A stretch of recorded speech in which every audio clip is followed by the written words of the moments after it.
Bonjour à tous, bienvenue sur Fish One. Morgane, j'étais venu la dernière fois pour vous parler de short jigging et vous présenter une marque qui s'appelle Jigging Pro. Vous allez voir le petit carré qui va s'afficher juste là. Alors, le slow jigging, le speed jigging, le short jigging, le jigging, qu'est-ce que c'est? Ça consiste à animer des plombs ou du tungstène de plus en plus, puisque le plomb est interdit ou commence à l'être. Donc des masses en fait qui sont recouvertes soit d'un coating avec une peinture dessous, soit un coating, donc un vernis, avec un film holographique dessous. L'idée en fait c'est de produire des éclats de couleurs, des éclats dans l'eau qui vont imiter une proie en fuite ou malade, blessé, et donc déclencher une attaque. Voilà, l'idée, c'est celle-ci. On a deux variantes principales, on a le slow et on a le short, le speed. Le short, on utilise ce type de jig-là, qui sont ce qu'on appelle des speed jigging, qui sont des jigs qui sont à animer de manière permanente avec des à-coups plutôt importants.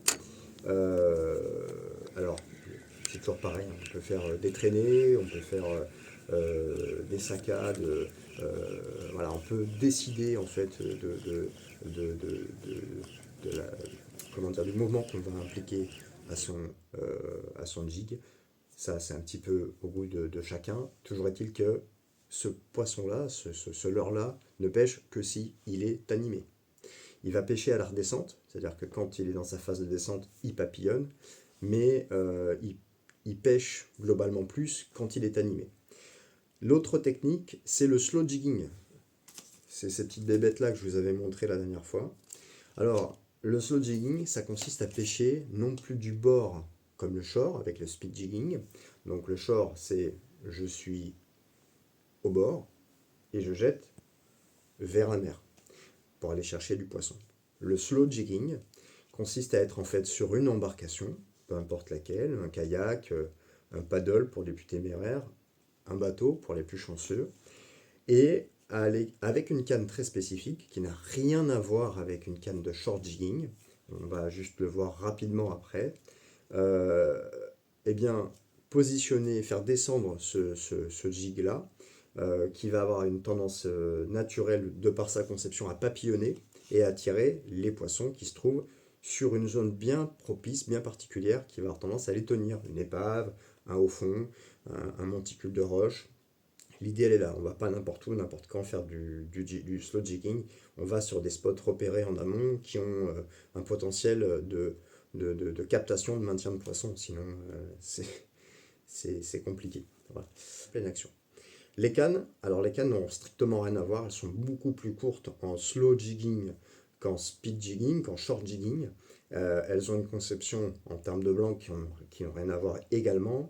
Elles sont, je pense, alors ça n'appartient qu'à moi, mais plus qualitatives. Les blancs sont beaucoup plus travaillés, beaucoup plus réactifs. D'ailleurs, on est souvent en casting plus qu'en spinning, ce qui n'est jamais le cas des pêcheurs de short jigging. Hein. On est avec des gros moulins ou des moulins en 4500 minimum en spinning et avec des cannes qui sont plutôt des tricks destinées à lancer des jigs plutôt lourds à des distances importantes et à les animer avec passion, avec vigueur. En slow jigging, parfois le simple mouvement de manivelle anime, fait remonter finalement le jig. Récemment, j'ai fait une sortie avec Nico et Pierre et j'ai utilisé ces petits jigs là. Voilà.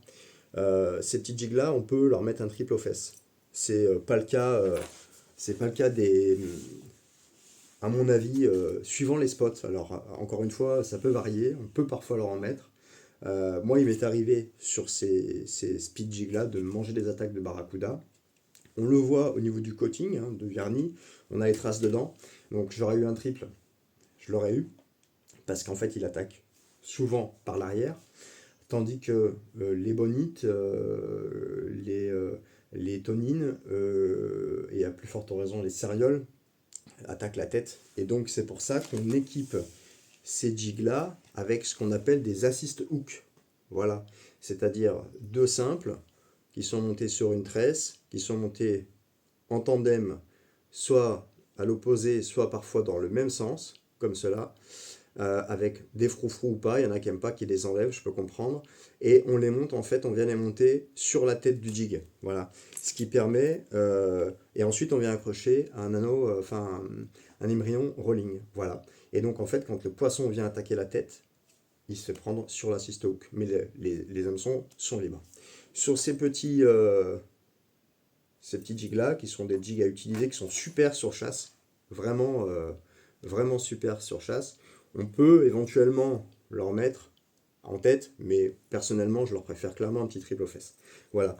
Le but, c'est pas de les faire descendre au fond, donc on a moins de chances de les cramer.